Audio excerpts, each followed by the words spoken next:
Okay guys, so now we will be seeing Hindi. ठीक है, question start है इसमें 121 टू 128।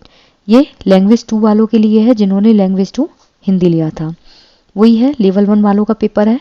अब इसमें सबसे पहले हम देखेंगे, निम्नलिखित गद्यांश को पढ़कर पूछे दिए गए प्रश्नों के सही और उपयुक्त उत्तर बताइए। विद्यालय पहुंचने के बाद प्रत्येक विद्यार्थी प्रार्थना सभा में जाता है। इससे विद्यालय का दैनिक जीवन आरंभ होता है। इसका विद्यार्थी जीवन में बहुत महत्व होता है। प्राय ईश्वर से प्रार्थना की जाती है। राष्ट्रीय या भक्ति भावना का गीत गाया जाता है। प्रतिदिन विद्यार्थी किसी विषय पर भाषण देते हैं। अनेक स्वरचित या अपनी पसंद की कविताएं सुनाते हैं। कई बार लघु नाटिका भी प्रस्तुत की जाती है। प्रार्थना सभा में अनेक विद्वानों को आमंत्रित किया जाता है। उनके विचार सुनकर विद्यार्थी जो हैं वो लाभान्वित होते हैं। प्रधानाचार्य भी भाषण देते हैं। अनेक अध्यापक और अध्यापिकाएं भी विद्यार्थियों को संबोधित करते हैं। त्योहार और विशेष दिवस पर इनका रूप जो है वो विशिष्ट हो जाता है। प्रत्येक विद्यार्थी को प्रार्थना सभा में अनुशासनबद्ध रहना चाहिए।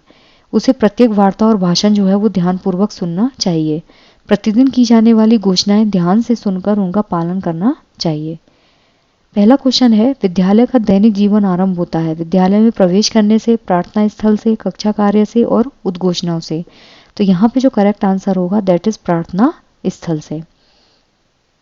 नेक्स्ट है क्वेश्चन नंबर 122। प्रार्थना सभा में क्या नहीं होता है? भाषण, कविताएं, लघु नाटिका और धर्म विशेष की प्रार्थना। तो भाषण भी होते हैं क्योंकि प्रिंसिपल और टीचर सब देते हैं। कविताएं भी होती हैं, लघु नाटिकाएं भी होती हैं, लेकिन धर्म विशेष की प्रार्थना नहीं होती है। So the option 2 is incorrect. Next है क्वेश्चन नंबर 123। प्रार्थना सभा का विशेष रूप कब होता है? केवल राष्ट्रीय त्योहार पर, त्योहारों पर, विशेष दिवस पर और त्योहार और विशेष दिवस पर। जो प्रार्थना सभा है वो अपनी स्पेसिफिक फॉर्म में तब होती है जब कोई फेस्टिवल हो या फिर कोई स्पेसिफिक डे हो। So the option 4 is correct. Next है क्वेश्चन नंबर 124। विद्यार्थी से क्या अपेक्षा नहीं की जाती? सुनकर समझना, अनुशासनबद्ध होना, प्रार्थना सभा में शामिल होना, बातचीत करना। बच्चा सुनकर समझेगा, पॉजिटिव है। अनुशासनबद्ध होना, प्रार्थना सभा में शामिल होना, लेकिन बातचीत करना क्या है यहाँ पे? नेगेटिव। ठीक है, प्रार्थना सभा के रिगार्डिंग बात हो रही है। प्रार्थना सभा में समास है अव्ययी भाव समास, तत्पुरुष समास, द्वंद्व समास और कर्मधारय समास। तो यहाँ पे जो करेक्ट आंसर होगा दैट इज तत्पुरुष समास। तो तत्पुरुष समास होता है ना, उसमें का, के, की ये सब लगा के वर्ड्स को आपस में जोड़ा जाता है। अव्ययी भाव समास जो होता है इसमें पहला वर्ड जो होगा वो क्या होगा? उपसर्ग। ठीक है, वो होता है आपका अव्ययी भाव समास। मतलब आप संधि विच्छेद करके जब देखेंगे तो आपको पता चल जाएगा पहला वर्ड क्या है? उपसर्ग। द्वंद्व समास जो होता है ना, इसमें दोनों ही पद प्रधान होते हैं। पहला पद भी प्रधान होता है और दूसरा पद भी प्रधान होता है। और इसमें कनेक्टिव लिंक्स जोड़े जाते हैं, जैसे और है, तथा है, दिन और रात, माता और पिता। कर्मधारय समास जो होता है इसमें विशेषण विशेष्य यूज होता है। विशेषण विशेष्य मतलब दूसरा पद जो है वो संज्ञावाचक होगा, पहला पद जो है वो संज्ञा की विशेषता बताएगा। ठीक है, कैसे? जैसे मान लीजिए यहाँ पे लिखा है नील कमल, तो कमल कैसा है? कमल कैसा है? नीला। क्लियर? तो कमल क्या हुआ? विशेष्य, और नीला क्या हुई? इसकी विशेषता। अब यहाँ पे पूछा है प्रार्थना के लिए सभा, तो यहाँ क्या होगा? तत्पुरुष समास। So the option 2 is correct. विद्यार्थी शब्द का संधि विच्छेद है वी प्लस अर्थी, विद्या प्लस अर्थी, विद्या प्लस अर्थी और विद प्लस अर्थी। तो यहाँ पे जो करेक्ट ऑप्शन होगा that is your option number 3, Vidya plus अर्थी। यहाँ पे आ प्लस ए मिलके क्या बना देते हैं? आ। ये क्या है आपका? दीर्घ संधि। क्लियर? नेक्स्ट है, अनेक विद्वानों को आमंत्रित किया जाता है, वाक्य में रेखांकित पद है। जो विद्वान वर्ड है, अनेक विद्वानों को आमंत्रित किया जाता है, संज्ञा है, सर्वनाम है, विशेषण है और प्रविशेषण है। तो यहाँ पे जो करेक्ट आंसर होगा दैट इज विशेषण। कौन सा विशेषण है ये? संख्यावाचक विशेषण। कितने विद्वानों को आमंत्रित किया जाता है? विद्वानों की संख्या बताई गई है कि अनेक विद्वानों को आमंत्रित किया जाता है, और उसमें भी अनिश्चय संख्या वाचक। क्लियर? नेक्स्ट है, विद्यार्थी को प्रत्येक वार्ता और भाषण ध्यान से सुनना चाहिए क्योंकि विद्यार्थी को सुनने की क्षमता का विकास होता है। विद्यार्थी के ज्ञान और विषय के प्रति समझ का विकास होता है। वार्ता और भाषण पाठ्यक्रम का महत्वपूर्ण अंग है। वार्ता और भाषण सुनने के अवसर बहुत कम प्राप्त होते हैं। तो यहाँ जो करेक्ट आंसर होगा that is your option number 2। विद्यार्थी का जो ज्ञान होता है ना, और जो विषय है उसके प्रति बच्चे में समझ जो है वो विकसित होती है। So the option 2 is correct. Next है, ये अगला गद्यांश है और इसके भी आपको आंसर्स बताने हैं। कभी एकांत शांत पलों में एकाग्रचित होकर आकाश की ओर निहारे तो हमें वहां प्रकृति का भंडार मिलेगा, परंतु हमारे पास इतना समय है ही कहाँ कि हम कुछ पल अपनी भौतिक इच्छाओं का दमन कर प्रकृति का आनंद उठाने में व्यतीत कर सके। आज विज्ञान की बढ़ती लोकप्रियता ने संभवतः हमें प्रकृति से कुछ दूर ही किया है। आज हमारे मन में जो अशांति बढ़ रही है उसका मुख्य कारण ही यही है कि हम प्रकृति से परे हटते जा रहे हैं। कुंठाग्रस्त जीवन के लिए प्रकृति वरदान है। यदि हम तनाव मुक्त जीवन जीना चाहते हैं तो हमें प्रकृति के समीपतम होना पड़ेगा। बेसिकली जब आप फ्रस्ट्रेट होते हैं या फिर चीज़ों को लेके परेशान होते हैं तो हम सबसे पहले कहाँ जाते हैं, बाहर नेचर में जाते हैं। वही चीज़ इसने यहाँ कन्वे की है। प्रकृति का जो अलौकिक आनंद है उससे वंचित रहने वाला व्यक्ति कभी भी तन और मन से स्वस्थ नहीं रह सकता, और नहीं तो कम से कम अपने अवकाश के क्षण तो प्रकृति के साहचर्य में व्यतीत करें, ताकि हमारा प्रकृति का तादात्म्य संबंध शाश्वत बना रहे। अगर आप नेचर के संपर्क में जाना छोड़ देते हैं ना तो चीज़ें आपको बहुत बुरी तरह से अफेक्ट करने लग जाती हैं। गद्यांश के आधार पर हमारा प्रकृति से दूरी का मेन कारण है समय का अभाव, विज्ञान के प्रति लोगों का बढ़ता रुझान, व्यक्तिगत व्यस्तताओं में वृद्धि, जनसंचार के साधनों के प्रति रुझान में वृद्धि। तो यहाँ पे जो करेक्ट आंसर है दैट इज ऑप्शन नंबर 2, क्योंकि लोग साइंस की तरफ बहुत ज़्यादा अट्रैक्ट हो रहे हैं जिसकी वजह से हम नेचर से दूर जाते जा रहे हैं। गद्यांश के अनुसार मनुष्य प्रकृति का आनंद कब ले सकता है? सुबह उठकर प्रकृति को निहारे, जब वह संध्या समय अस्ताचल सूर्य को निहारे नहीं, जब वह अपनी भौतिक इच्छाओं को नियंत्रित करके प्रकृति को निहारे, जब आप अपनी फिजिकल जो विश है उसको कंट्रोल करके जब नेचर को निहारते हैं तभी आप प्रकृति का आनंद ले सकते हैं। ठीक है, नेक्स्ट है क्वेश्चन नंबर 131। गद्यांश के अनुसार मनुष्य प्रकृति के भंडार से कब परिचित हो सकता है? प्रकृति के भंडार से वो कब परिचित होगा? जब वह सुबह शाम सैर पर जाए, जब वह तल्लीनता से आकाश को देखे, जब वह वन गमन करे और जब वो पेड़ पौधों के संग समय व्यतीत करे। ठीक है, तो इसका जो करेक्ट आंसर होगा that is option number 2।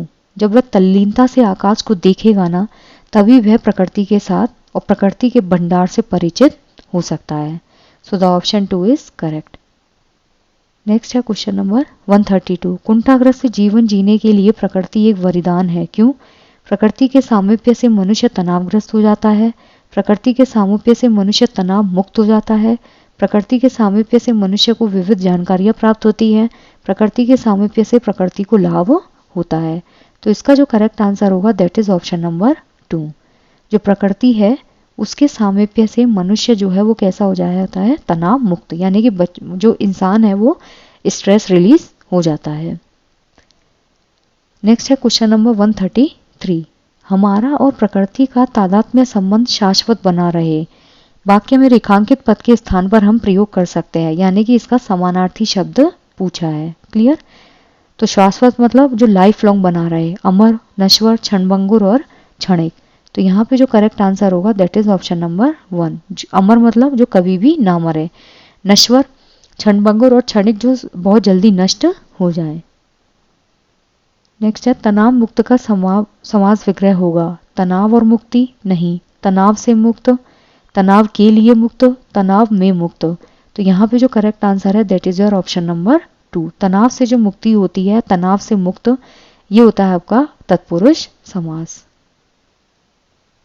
Next है अलौकिक का विलोम शब्द है, अपोजिट वर्ड बताना है। अलौकिक, परलौकिक, लौकिक, लोकमान्य और इहलोक। तो यहाँ पे जो करेक्ट आंसर होगा लौकिक का होता है आपका अलौकिक।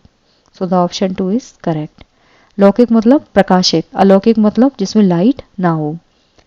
अब है क्वेश्चन नंबर 136। बच्चे कोरी स्लेट के जैसे होते हैं और भाषा अधिगम इन कोरी स्लेटों पर भाषिक आदतों की छाप है। यह विचार किसके द्वारा समर्पित है? पियाजे, वाइगोत्स्की, चॉम्स्की और स्किनर। तो यहाँ पे जो करेक्ट आंसर होगा that is your option number 4। जो BF स्किनर है उन्होंने कहा था कि जो बच्चे होते हैं ना वो कोरी स्लेट के जैसे होते हैं। ये एक और स्टेटमेंट है कि बच्चे कोरी स्लेट है, ये कहा था आपका जॉन लॉक ने। और बच्चे कोरी स्लेट की भांति हैं और भाषा अधिगम इन कोरी स्लेटों पर भाषिक आदत की छाप है। ये स्टेटमेंट था B.F. स्किनर का। नाउम चॉम्स्की जो है उन्होंने लैंग्वेज एक्विजिशन डिवाइस बनाई थी। इन्होंने कहा था कि बच्चा जो है ना वो जन्मजात ऐसी एबिलिटीज के साथ पैदा होता है कि आप उसको कोई भी जो भाषा सिखाएंगे वो बहुत जल्दी सीख लेगा। पियाजे और वाइगोत्स्की जो है, वाइगोत्स्की के अकॉर्डिंग भाषा पहले विकसित होती है और जो कॉग्निटिव थिंकिंग है वो बाद में विकसित होती है। और पियाजे के हिसाब से पहले मानसिक विकास विकसित होता है, यानी कि पहले कॉग्निटिव थिंकिंग आती है और फिर लैंग्वेज आता है। तो यहाँ पे ऑप्शन 4 इज करेक्ट। निम्नलिखित में से कौन सा मानक अनुच्छेद लेखन के आकलन के लिए महत्वपूर्ण नहीं है, यानी कि कौन सा स्टैंडर्ड आर्टिकल राइटिंग में इंपॉर्टेंट नहीं है। टॉपिक वाला वाक्य, अनुच्छेद को विस्तारित करने वाले तत्व, सुंदर हस्तलेखन और संबद्धता। तो यहाँ जो करेक्ट आंसर होगा that is your option number 3। Writing पूछा है, ठीक है। राइटिंग में आपको क्या करना है, असेसमेंट करना है। तो उसमें जो भी आप लिख रहे हैं, मान लीजिए अगर मैं आपको गाय के ऊपर ऐसे लिखने बोलूं तो टॉपिक उससे रिलेटेड होने चाहिए ना। आप जो भी सेंटेंस नीचे लिख रहे हैं, अनुच्छेद को विस्तार देने वाले तत्व, पहले हम उसको समराइज करेंगे ना, सब टॉपिक्स बनाएंगे क्या क्या लिखना है, वो उससे रिलेटेड होना चाहिए। सुंदर हस्तलेखन बहुत लीस्ट इंपॉर्टेंट होता है, so the option 3 is incorrect. Next है क्वेश्चन नंबर 138। पाठ्य सामग्री में आए कठिन शब्दों को समझाने के लिए अध्यापक पहले उन शब्दों का मातृभाषा में अनुवाद करती है, फिर विद्यार्थियों को याद करने के लिए कहती है। तो बेसिकली वो कौन से मेथड को यूज कर रही हैं। जहां पे भी आपकी मातृभाषा आ जाएगी ना, समझ लीजिए वहां ग्रामर ट्रांसलेशन मेथड यूज हुआ है, व्याकरण अनुवाद विधि। इसमें अपनी जो मदर टंग होती है उसको यूज करके बच्चे को आप टारगेट लैंग्वेज सिखाते हैं। डायरेक्ट मेथड में बच्चे को आप डायरेक्ट टारगेट लैंग्वेज में अप्रोच करते हैं। संप्रेषणात्मक उपागम मतलब आप बच्चे को कम्युनिकेशन के थ्रू आप लैंग्वेज सिखाते हैं। बच्चे की मदर टंग को यूज करेंगे, रियलिस्टिक चीजें यूज करेंगे, लेकिन टारगेट लैंग्वेज को ज्यादा यूज करेंगे। और संरचनात्मक उपागम जो होता है इसमें धीरे धीरे सेंटेंस के थ्रू बच्चे को टारगेट लैंग्वेज सिखाई जाती है। ध्वन्यात्मक जागरूकता के 3 चरण कौन से हैं। अक्षर, शब्द, वाक्य, ध्वनि, स्वरमान, तान, अक्षर, तुकबंदी, स्वरिम, गहराई, लती, गति और लय। तो यहाँ पे जो करेक्ट आंसर होगा ना आपका that is your option number 3। जो ध्वन्यात्मक जागरूकता है यानी कि आपके जो फोनेटिक अवेयरनेस है उसमें 3 स्टेप्स कौन से हैं। पहला होता है लेटर। लेटर मतलब आपको ये बोलना आना चाहिए ना, ये ध है, ये व है। फिर है तुकबंदी। तुकबंदी मतलब ध्वन्यात्मक जागरूकता, ये सब वर्ड्स आपको कनेक्ट करके बोलने आने चाहिए। स्वर्णिम होता है जहां पे हम स्वरों को यूज करते हैं। So the option 3 is correct. Next है अध्यापक अपने विद्यार्थियों को पढ़ाए गए पाठ के सारांश पर आधारित एक कार्य पत्रक देती है जिसमें हर 5वें शब्द को वो हटा दे रही है। विद्यार्थियों को हटाए गए शब्द को सोचकर वहां लिखने के लिए कहती है। इस प्रकार का परीक्षण क्या कहलाता है। बेसिकली टीचर ने अपने स्टूडेंट को एक चैप्टर पढ़ाया, ठीक है। अब उसका जो सारांश है यानी कि उसकी जो समरी है उसके बेसिस पे वो उनको कुछ होमवर्क देती हैं जिसमें वो हर 5वें वर्ड को हटा दे रही है और बच्चों से बोल रही है कि जो वर्ड हटाया है उन्होंने उसको सोच के वहां लिखो। तो ये क्लोज टेस्ट है, रिक्त स्थान की पूर्ति है, सारांश की पूर्ति है और रिटन एग्जाम है। तो यहाँ पे जो करेक्ट आंसर होगा that is your option number 1। Cloze test क्या होता है, जिसमें अगर हम जब छोटे थे, इवन अभी भी आता है, जैसे ग्रीडी डॉग है या फिर थर्स्टी क्रो है, जिसमें कुछ कुछ सेंटेंस लिखे रहते हैं, जैसे वंस अपॉन ए टाइम, फिर छोड़ देगा, ठीक है। यहाँ लिखा रहेगा क्रो, तो यहाँ पे आपको फिल करना है देयर वॉज ए क्रो, फिर खाली रहेगा, फिर कुछ लिखा रहेगा, that is called your cloze test. रिक्त स्थान की पूर्ति जो होता है ये प्रत्यास्मरण पर आधारित होता है, मतलब आप क्लोज एंडेड क्वेश्चंस होते हैं, जो खाली स्थान है उसमें आप भरेंगे। सारांश की पूर्ति करें, जो भरा रहता है उसमें बीच बीच में फिल करना होता है। लिखित परीक्षा डिस्क्रिप्टिव पेपर होता है। So the option 1 is correct.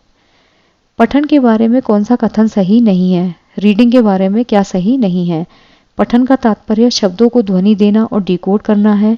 पठन रचनात्मक है। पठन किसी पाठ्य सामग्री को पढ़ने, ग्रहण करने और समझने की प्रक्रिया है। पठन यह समझने की क्षमता है कि रचनाकार क्या संप्रेषित करना चाहते हैं। क्लियर। यहाँ पे पूछा है रीडिंग से रिलेटेड कौन सा सही नहीं है। जब आप पढ़ते हो तो उसमें ध्वनि देते हो या फिर उसको डिकोड करते हो। अब जब हम पढ़ रहे हैं तो इसमें हम डिकोड कर रहे हैं, ये बात सही है, लेकिन क्या हम ध्वनि दे रहे हैं? नहीं। वो कब होता है जब आप बोलते हो। पठन रचनात्मक है, बिल्कुल सही बात है। जो रीडिंग होती है वो क्रिएटिव होती है। पठन किसी भी पाठ्य सामग्री को पढ़ने, ग्रहण करने और समझने की प्रक्रिया है। आप नोवेल्स पढ़ते हो या कोई भी स्टोरी बुक पढ़ते हो तो वो क्यों पढ़ते हो? जिससे आप उसको समझ सकें और उस जो स्टोरी में लिखा है उसको आप ग्रहण कर सकें। पठन यह समझने की क्षमता है कि रचनाकार क्या संप्रेषित करना चाहता है। अब इसमें आपको पता होना चाहिए ना कि वो कन्वे क्या करना चाह रहा है। तो सही कौन सा नहीं है? Option 1 is incorrect. Clear? Next है, भाषा अध्यापक कक्षा 5 के विद्यार्थी को कहानी में आए मुख्य पात्रों के बारे में आए विशेषण शब्दों को पहचान करने के बारे में कहती है। यह पठन गतिविधि क्या कहलाएगी? कोई लैंग्वेज टीचर है जिसने कक्षा 5 के स्टूडेंट्स को कहानी में आए जो मेन कैरेक्टर हैं उनके बारे में आए जो विशेषण शब्द हैं उनकी पहचान करने के बारे में बोला है। तो ये गहन पठन है, विस्तृत पठन है, सरसरी तौर पर पठन है और सहयोगात्मक पठन है। यहाँ पे बच्चा क्या करेगा? पूरी जो स्टोरी है यानी कि जो कहानी है उसमें से आपको मेन कैरेक्टर के लिए विशेषण शब्द ढूंढने हैं। जैसे कि अच्छा कलाकार, तो अच्छा क्या हुआ? यहाँ पे विशेषण हुआ और कलाकार क्या हुआ? विशेष है। उसके लिए आप सरसरी पठन नहीं कर सकते। विस्तृत पठन जो होता है ना बहुत जल्दी जल्दी देखा जाता है, यानी कि स्किमिंग, चीज़ों को स्किप कर करके जल्दी जल्दी देखना। सरसरी तौर पर पठन दोनों सेम चीज़ हैं। सहयोगात्मक पठन होता है जिसमें एक बच्चा जो है वो दूसरे बच्चे की मदद करके आगे बढ़ रहा है। जो गहन पठन होता है ना इसमें हम किसी पर्टिकुलर पीस को ढूंढने के लिए जो स्टडी करते हैं, यहाँ पे क्या ढूंढना है? विशेषण। तो यहाँ क्या होगा? गहन पठन, चीज़ों को बहुत गहराई के साथ पढ़ना। निम्नलिखित में से कौन सा कथन बच्चों में उच्चारण कौशल के संवर्धन के बारे में सही नहीं है? यानी कि बच्चा जब स्पीकिंग करता है उच्च प्रोनाउंसिएशन स्किल जो है उसको इम्प्रूव करने के लिए सही है, मतलब करेक्ट है। विद्यार्थियों को उच्चारण का अभ्यास करना चाहिए जिससे कि वो बिल्कुल वैसा ही बोले जैसा कि देशज लोग बोलते हैं। विद्यार्थियों को कहना चाहिए कि वो दिन में एक बार अनेक शब्दों को दोहराएं। बच्चे से ड्रिलिंग नहीं करवानी है, ठीक है? बच्चे को रटवाना नहीं है, बोलो लोटा लोटा लोटा या फिर बोलो इंग्लिश का कुछ सिखाना है। विद्यार्थियों को अच्छा उच्चारण सिखाने के लिए मदद करनी चाहिए। अध्यापक को ऐसे उच्चारण ड्रिल करवानी चाहिए जिससे कि वे देशज लोगों की भांति उच्चारण करना सीख लें। तो यहाँ पे जो करेक्ट आंसर होगा दैट इज ऑप्शन नंबर 3। कैसे? विद्यार्थी जो है उसको आप एक करेक्ट प्रोनाउंसिएशन सीखने में मदद कीजिए। मान लीजिए कोई बच्चा है वो अगर संवर्धन को सही से नहीं बोल पा रहा है तो ये नहीं कि आप बच्चे को बिल्कुल ऐसा बोलना सिखा दे जैसा उसके लोकल कम्युनिटी में बोला जाता है। नहीं, ऐसा भी नहीं। उसको ड्रिलिंग भी नहीं करवानी है, उसको रोट मेमोराइजेशन भी नहीं करवाना है, बल्कि उसको हमें सीखने में मदद करनी है। So the option 3 is correct. भाषा की कक्षा में विद्यार्थियों को इस विषय पर लिखने के लिए कहा गया। आपने अपना जन्मदिन कैसे मनाया? इसके बाद अपने अपने लेखन पर अपने सहपाठियों का फीडबैक लेने के लिए कहा गया। इस प्रकार के आकलन को क्या कहा जाएगा? लैंग्वेज की जो क्लास है उसमें बच्चों को एक टॉपिक दिया गया, क्या? आपने अपना जन्मदिन कैसे मनाया। इसके बाद उन्होंने जिस बच्चे ने जो लिखा उस पे उनके जो पीयर्स हैं यानी कि जो सहपाठी हैं उनके रिएक्शन दिया गया, उनका फीडबैक लिया गया। तो ऐसा असेसमेंट क्या कहलाएगा? योगात्मक आकलन, समूह आकलन, सहपाठी आकलन और स्वयं आकलन। तो इसका जो करेक्ट आंसर होगा ना दैट इज पीयर असेसमेंट। जो पीयर असेसमेंट होता है सहपाठी आकलन, उसमें एक जो क्लासमेट है वो दूसरे क्लासमेट का क्या करता है? फीडबैक देता है और उसको असेसमेंट करता है। जो योगात्मक आकलन होता है वो ईयर एंड में होता है जिसे हम ऐसे बोलते हैं। स्वयं आकलन होता है जिसे हम सेल्फ असेसमेंट बोलते हैं, आप अपना आकलन जब खुद करते हैं। समूह आकलन होता है ग्रुप असेसमेंट, जिसमें पूरी क्लास में ग्रुपिंग जो होती है उसमें बच्चे एक दूसरे के ग्रुप को असेस करते हैं। नेक्स्ट है, बोली और लहजे के बारे में क्या सही है? लहजा प्रयोग की जा रही वास्तविक भाषा से संबंधित है, जबकि बोली इस बात को संबोधित करती है कि भाषा कैसे बोली जा रही है। लहजा बोलचाल वाले उन शब्दों और वाक्यांशों से संबंधित है जिनसे वक्ता की पहचान का पता चलता है, और बोली इस बात को संबोधित करती है कि भाषा कैसे बोली जाती है। बोली प्रयोग की जा रही वास्तविक भाषा से संबंधित है और लहजा बोले जाने के तरीके से संबंधित है। बोली बोलचाल वाले उन शब्दों और वाक्यांशों से संबंधित है जो अक्सर पहचान परिलक्षित करते हैं। उच्चारण उस तकनीकी शब्दावली से संबंधित है जो लोगों को किसी संदर्भ विशेष में अनुभव, घटनाएं और अवधारणाओं को बनाने में मदद करता है। ठीक है, तो यहाँ पे इस क्वेश्चन का जो करेक्ट आंसर होगा that is your option number 3। ठीक है, कैसे? एक बोली होती है और एक लहजा होता है, ठीक है। हम किसी एक ऐसे एरिया से आते हैं जहाँ पे बोली क्षेत्रीय भाषा होती है, मतलब हमारी बोली अलग हो सकती है। हिंदी में भी बहुत अलग अलग टाइप की बोली होती है, ब्रज होती है और अलग अलग होती हैं, ठीक है। लहजा, आप कैसे उस ब्रज लैंग्वेज को भी बोल रहे हो।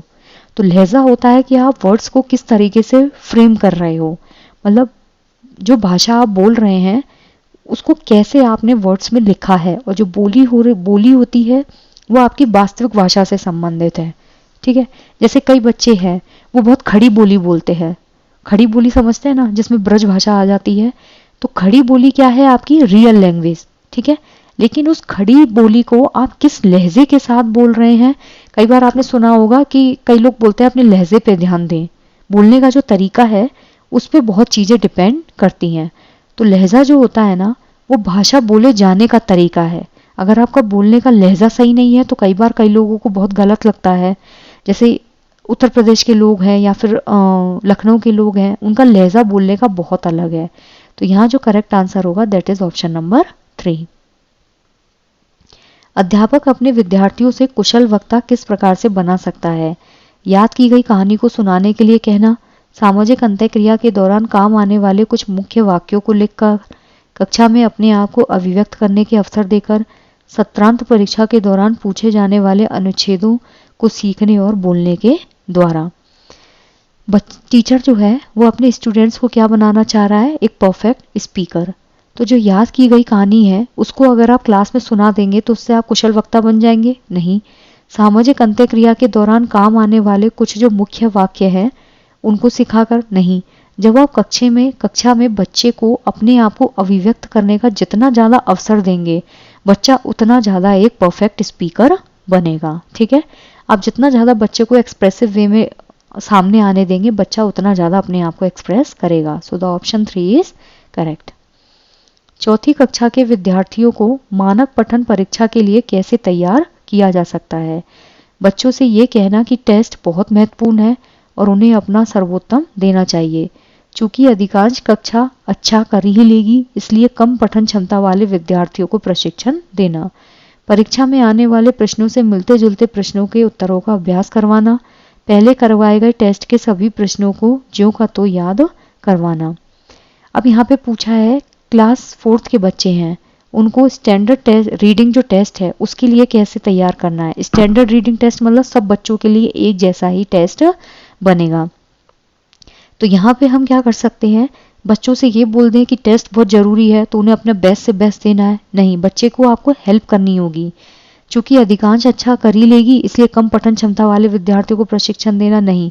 ऐसा नहीं है कि जो अच्छे बच्चे हैं, मतलब जो इंटेलिजेंट बच्चे हैं वो तो अच्छा कर ही लेंगे, इसलिए जो बच्चे कम इंटेलिजेंट हैं उन पे ध्यान देते हैं, नहीं। पहले करवाए गए टेस्ट के सभी प्रश्नों को ज्यों का तो याद करना, this is called rote memorization. आप बच्चे को रटा रहे हैं। लेकिन परीक्षा में आने वाले प्रश्नों से मिलते जुलते अगर प्रश्नों के उत्तरों का आप अभ्यास कराएंगे, जैसे आज के टाइम पे हम बोलते हैं मॉक टेस्ट, हम मॉक टेस्ट देते हैं तो उसमें क्या होता है, एक प्रैक्टिस रन होती है। So the option 3 is correct. कक्षा में विद्यार्थियों को योगात्मक आकलन हेतु अपने लिखित कार्यों का पोर्टफोलियो तैयार करने के लिए कहा गया, जैसे कि अपने लेखन कार्य के कोई सर्वोत्तम 6 नमूने लेना। यह किस प्रकार का आकलन है। कोई क्लास है जिसमें बच्चों को योगात्मक आकलन मतलब ऐसे, ठीक है। ऐसे के लिए अपने जो लिखित काम है, पोर्टफोलियो क्या होता है, आपके पूरे साल की परफॉर्मेंस जो होती है वो रिटर्न अपडेट में होती है। पोर्टफोलियो तैयार करने के लिए कहा, जैसा कि अपने लेखन कार्य के कोई सबसे अच्छे 6 नमूने लेना, मतलब आपने कभी भी कोई रिटर्न कंपटीशन किया है, रिटर्न टेस्ट दिया है तो उसके 6 सबसे अच्छे नमूने लेना। तो ये कैसा आकलन है, किसी भी काम का नहीं है, विद्यार्थी अनुकूलन है, अध्यापक केंद्रित है और यह आकलन का प्रकार है ही नहीं है।